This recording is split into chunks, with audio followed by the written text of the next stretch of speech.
మొన్న అర్చక వ్యవస్థ మీద, సనాతన ధర్మం మీద, హిందూ ధర్మం మీద కృష్ణమాదిగ గారు చేసిన వ్యాఖ్యల్ని యావత్ బ్రాహ్మణ సమాజం తీవ్రంగా ఖండిస్తూ వారికి అవగాహన లేని విషయాలు కొన్ని వారికి మీడియా సమావేశం ద్వారా చెప్పదలుచుకున్నాం. వారు త్రేతాయుగం నాటి చర్చ తీసుకురావటం జరిగింది. రాముడు రావణాసురుడితో యుద్ధం చేసినప్పుడు వానరులు సహాయం చేశారు, వానరులు అడవిలో ఉంటారు కాబట్టి వారు ఆదివాసులని. అసలు త్రేతాయుగంలో కుల వ్యవస్థ అనేదే లేదు. ఇది వారు తెలుసుకోవాల్సిన ఆవశ్యకత ఎంతో ఉంది. అదేవిధంగా జామవంతుడు కుమార్తెని కృష్ణుడు చేసుకున్నాడు కాబట్టి పెళ్ళి, కృష్ణుడు మా బావగారు అవుతారన్నాడు. కృష్ణుడు ఒకటే మాట అన్నాడు, దేవతలు మంత్రం ఆధీనంలో ఉంటుంది, మంత్రం బ్రాహ్మణ ఆధీనంలో ఉంటుంది అని చెప్పి బ్రాహ్మణ కాళ్ళు గడిగి నీళ్లు చల్లుకున్న వ్యక్తి శ్రీకృష్ణుడు. అటువంటి గౌరవం దేవతలు బ్రాహ్మణులకు ఇచ్చారు. ఇది కూడా మీరు తెలుసుకోవాల్సిన అవసరం ఉంది. ఇంకొక విషయం, ముఖ్య విషయం నాకు అర్థం కానిది ఏంటంటే, చాలా వివక్షకి గురైన మాదిగ సామాజిక వర్గాల్లో మీరు ఎంఆర్పిఎస్ ద్వారా పోరాటం చేసి మాదిగల గురించి మీ జీవితం అంతా ఉద్యమాలు చేసి, మీ ఉద్యమంలో మీరు చేసే ఉద్యమాల్లో మీరు మా దగ్గరకు వచ్చి మేము మీకు ఆర్థిక సహాయం చేసిన విషయం మర్చిపోయారా అనేది ఒకసారి మిమ్మల్ని మీకు గుర్తు చేస్తున్నాను.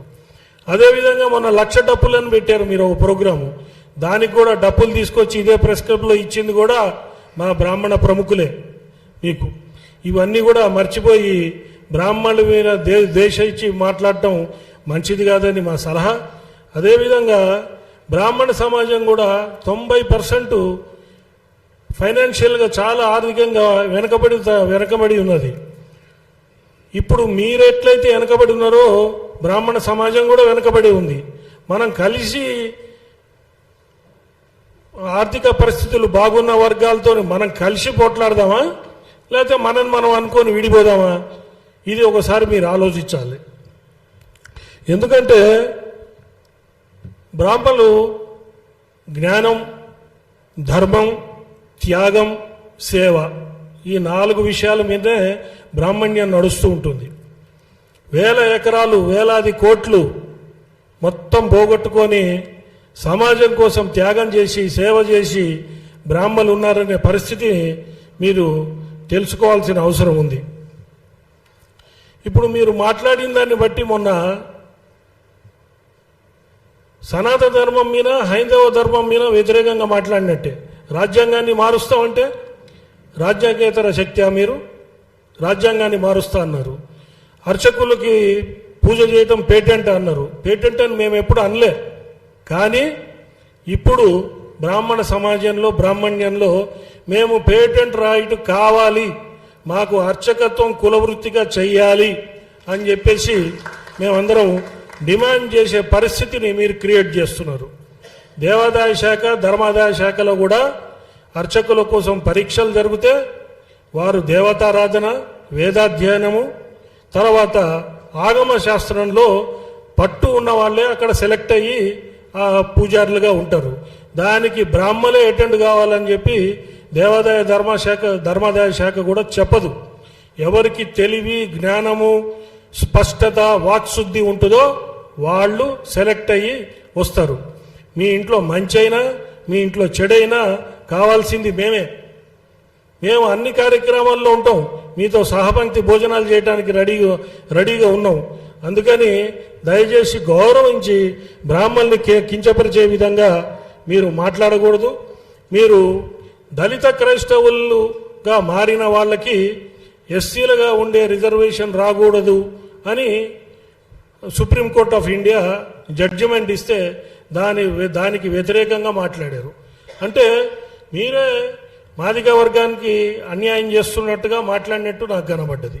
అదేవిధంగా సనాతన ధర్మం, హైందవ ధర్మము, మీరు ఏ పార్టీ నుంచి అయితే వచ్చారో, ఏ పార్టీ ద్వారా పద్మశ్రీ తెచ్చుకున్నారో ఆ పార్టీకి కూడా మీరు వ్యతిరేకంగా మాట్లాడినట్టుగా నాకు కనబడ్డది. అదేవిధంగా దళిత క్రైస్తవులు వాళ్ళు ఎస్సీల రిజర్వేషన్లు తీసుకుంటున్నారు, సి కింద వస్తారు, బీసీ రిజర్వేషన్లు తీసుకుంటున్నారు. మరి వారు మైనారిటీలుగా ఉండి ఆ రిజర్వేషన్లు కూడా తీసుకుంటున్నారు. అంటే మీరు మీ కుల ద్రోహం చేస్తున్నారు, పార్టీకి ద్రోహం చేస్తున్నారు, అట్లనే బీసీలకు కూడా ద్రోహం చేస్తున్నారు. ఇవి కొంచెం అవగాహన పెట్టుకొని మీరు మాట్లాడితే బాగుంటుంది. అదేవిధంగా ధూపదీప నైవేద్యం స్కీమ్ ఉంది అర్చక వ్యవస్థలో. దాంట్లో మీరు చూస్తే దాదాపుగా 26 కులాలు, ఎస్సీలు, ఎస్టీలు, బీసీలు 26 కులాలు దాంట్లో గ్రామ దేవతల పూజలు అవన్నీ చేస్తున్నారు. మీరు అర్చకులు పేటెంట్ రైటు, బ్రాహ్మణులకే పేటెంట్ రైట్ అంటే మరి ఈ విషయం మీకు తెలియదా? లేకపోతే తెలిసే కావాలని మాట్లాడుతున్నారా? దీని వెనక ఏదైనా కుట్ర దాగి ఉందా? ఇవన్నీ కూడా ఆలోచించాల్సిన పరిస్థితి ఈరోజు ఉంది. అదేవిధంగా ఇంతకుముందు ఒక సినిమా యాక్టరు బ్రాహ్మణుల గురించి ఇట్లనే మాట్లాడి ఆయన కూడా పద్మశ్రీ అవార్డు, చివరికి ఆయన పద్మశ్రీ అవార్డు పోయే పరిస్థితి అయ్యి చివరికి క్షమాపణ చెప్పి చంపలేసుకొని వెనక్కిపోయిన పరిస్థితి మీరు అందరు చూశారు. ఆ పరిస్థితి మీకు రావాలని మేము కోరుకోవట్లేదు. ఇప్పటిదాకా మీరు మాకు సహకారం అందించారు, అట్లనే ఉండాలనేది మా ఆకాంక్ష. అదేవిధంగా మీరు పద్మశ్రీ అవార్డుగా మీరు ఉన్నప్పుడు రాజ్యాంగ వ్యతిరేకంగా మాట్లాడడం తగదు. అదేవిధంగా మీరు ఏదైతే వ్యాఖ్యలు చేశారో ఆ వ్యాఖ్యల్ని దయచేసి పెద్ద మనసుతోని అవగాహన తెచ్చుకొని విషయాలన్నీ ఈ ప్రెస్ మీట్ ద్వారా మీరు ఆ వ్యాఖ్యలు వెనక్కి తీసుకుంటారని చెప్పి మేము ఆశిస్తున్నాం. 2-3 రోజుల్లో వెనక్కి తీసుకుంటే గౌరవించి ఇక్కడికి వచ్చిన బ్రాహ్మణ పెద్దలందరూ కూడా వచ్చి మీ దగ్గరకు వచ్చి మిమ్మల్ని సన్మానించుకుంటాం. అదేవిధంగా మీరు వ్యాఖ్యలు వెనక్కి తీసుకోకుండా మొండిగా అవగాహన లేకుండా రాజ్యాంగేతర శక్తిగా మాట్లాడితే మాత్రం బ్రాహ్మణులు ఈరోజు ఐక్యమత్యం వచ్చింది. బ్రాహ్మణ సంఘాలన్నీ కలిసి ఈ భాషను ఒక వ్యవస్థను పెట్టుకున్నాయి. ఇప్పుడు బ్రాహ్మణులు తిరుగుబాటు చేసే స్టేజ్కి వచ్చారు. దయచేసి నిరసన కార్యక్రమాలు ప్రజాస్వామ్యయుతంగా మేము చేయటానికి రెడీగా ఉన్నాం. ఒకవేళ మీరు వ్యాఖ్యలు వెనక్కి తీసుకోకపోతే బ్రాహ్మణులు లోకా సమస్త సుఖినో భవంతు, మీరు 100 బతకండి, సంతోషంగా ఉండండి, దీవించే బ్రాహ్మణ్యంలో ఒక మూలన పరశురాముడి అంశ కూడా ఉంటుంది. ఆ అంశాన్ని బయటికి తీసుకొచ్చి మీ కులము దెబ్బతినుంది, మా కులం దెబ్బతినుంది, మనం పొట్లాడాల్సింది ఎవరితోని అది ఆలోచించుకొని దయచేసి వ్యాఖ్యలు వెనక్కి తీసుకుంటారని చెప్పి ఈ పత్రికా ముఖంగా నేను మిమ్మల్ని ఒక రకంగా రిక్వెస్ట్ చేస్తూ మీరు మా గౌరవాన్ని మీ గౌరవాన్ని నిలబెడతారని ఆశిస్తూ ముగిస్తున్నాను. జై హింద్.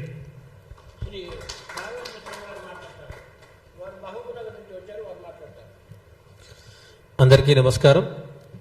నా పేరు గొండ్యాల రాఘవేంద్ర శర్మ, పాలమూరు బ్రాహ్మణ సేవా సమితి ప్రతినిధిగా మరియు బాస్ ప్రతినిధిగా ఇక్కడ మాట్లాడుతూ ఉన్నాను. గత 3 రోజుల క్రితం పెద్దలు మందకృష్ణ మాదిగ గారు చేసేటటువంటి వ్యాఖ్యలు బ్రాహ్మణ సమాజాన్నే కాదు హిందూ సమాజాన్ని కూడా తీవ్రంగా బాధించాయి. పెద్దలు ఇంతకుముందు చెప్పినట్టుగా మీరు అవగాహన లోపంతోనే ఇటువంటి మాటలు మాట్లాడారు.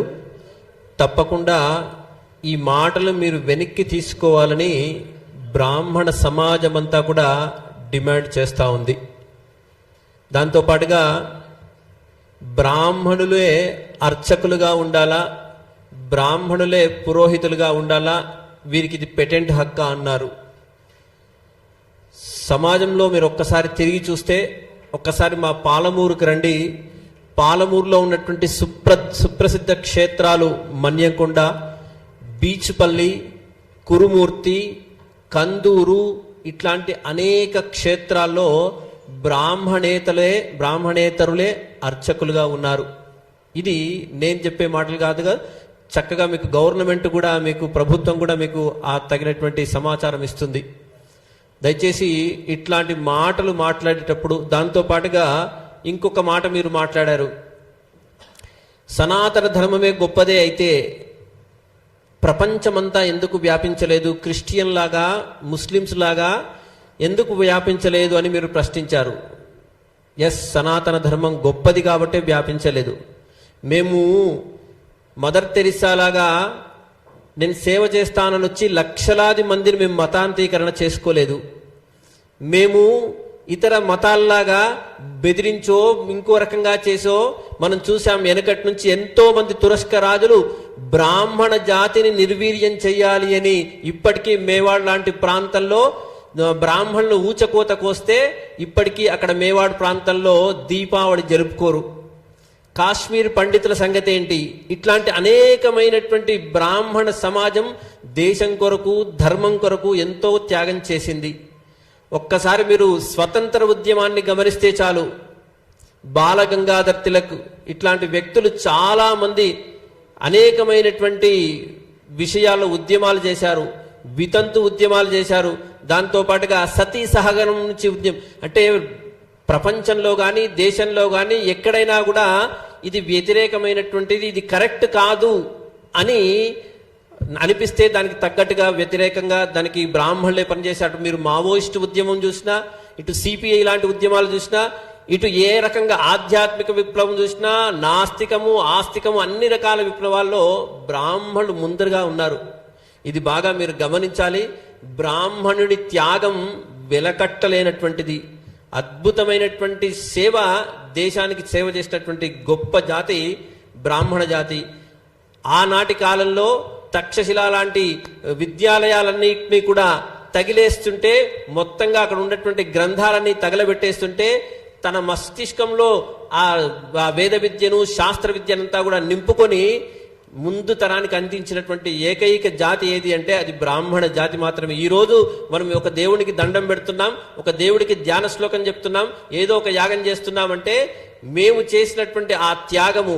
కాశీలో ముష్కరులు తురస్కులు దేవాలయాన్ని దేవాలయం మీద దండయాత్ర చేయడానికి వస్తే బ్రాహ్మణులు బలిదానం చేసుకున్నారండి. ఇంత గొప్పనైనటువంటి జాతి బ్రాహ్మణ జాతి. ఈ బ్రాహ్మణ జాతి ఔన్నత్యం తెలుసుకోకుండా, బ్రాహ్మణ జాతి గురించి తెలుసుకోకుండా పురోహితమే కానీ అర్చకత్వమే కానీ మీరొక్కరే చేస్తారు అనడం నిజంగా అవివేకం. ఇది మీలాంటి పెద్దలు మాట్లాడేటువంటి మాటలు కావు. మాదిగ ఉద్యమాన్ని ఉవ్వెత్తున తీసుకొని వచ్చి భారత ప్రధానిని కూడా మెప్పించి మీరు మీ సఫలీకృతమయ్యారు. ఆ కోణంలో ఈరోజు తప్పకుండా ఈ సమాజం నుంచి, ఈ వేదిక నుంచి మేము మీకు డిమాండ్ చేస్తా ఉంది ఏంటంటే, ఎస్, పురోహితులుగా అర్చకులుగా బ్రాహ్మణులకు పేటెంట్ హక్కు కావాలని మీరు మాతో పాటు ఉద్యమం చేసేందుకు ముందరికి రావాల్సిందిగా ఈ సందర్భంగా మేము మిమ్మల్ని స్వాగతిస్తా ఉన్నాం. మీరు ఎందుకంటే చిన్న పిల్లలకు గుండె వైద్యం గురించి ప్రయత్నం చేశారు, మాదిగల గురించి ప్రయత్నం చేశారు, ఇంకా అనేకమైనటువంటి సామాజిక కోణాల్లో మీరంతా గొప్పనైనటువంటి కృషి చేశారు. ఇది కూడా బ్రాహ్మణ జాతి దేశం మొత్తంలో మ్యాక్సిమంగా ప్రయత్నం చేస్తే ఒక 3% ఉండదు, 4% ఉండదు. ఆ 3% లేని జాతి మీద ఒకసారి ఐలయ్య మొత్తుకుంటాడు, ఇంకోడు పాట రాసి బాపనోడు బాణపొట్ట ఏందిరాన్ని వాడు తోడు మొత్తుకుంటాడు, ఇంకోటి ఇంకో రకంగా మొత్తుకుంటాడు. ఎందుకు మీకు ఇంత ద్వేషం? బ్రాహ్మడు సర్వే జనా సుఖినో భవంతు అనే మాట్లాడాడు తప్పించి ఏ రోజున ఎవరిని హింసించలేదు, కించపరచలేదు. కాబట్టి దయచేసి ఈ వేదికగా మేమందరం కూడా మిమ్మల్ని కోరుతా ఉన్నాం, బేషరతుగా మీ వ్యాఖ్యల్ని వెనక్కి తీసుకోండి.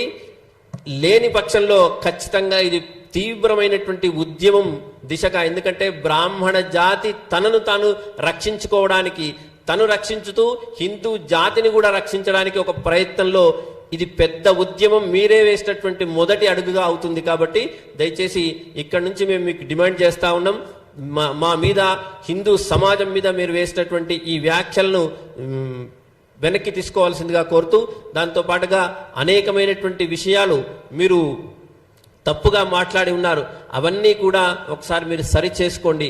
బ్రాహ్మణ జాతి ఔన్నత్యం చాలా గొప్పది. ఈరోజు రిజర్వేషన్ల పుణ్యమా అని ఎంతమంది పిల్లలు మేము చదువుకొని మాకు మార్కులు రాక, మాకు ఉద్యోగాలు రాక, మేము చదువుకోలేక చచ్చిపోతున్న పిల్లల్ని మేము కన్నులారా చూస్తూ ఉన్నాం. 90%, 95%, 99% మార్కులు వచ్చినా వీడికి ఉద్యోగం రాక, పై సీట్లు రాక అవస్థ పడుతూ పిల్లలు ఎంతో మంది ఆత్మహత్యలు చేసుకున్నారు. వాళ్ళందరికీ ఎవరు మూల్యం చెల్లించాలి? కాబట్టి దయచేసి ఈ ప్రయత్నంలో మీరందరూ కూడా తప్పకుండా మీ వ్యాఖ్యలు వెనక్కి తీసుకుంటారని కోరుతూ స్వస్తి.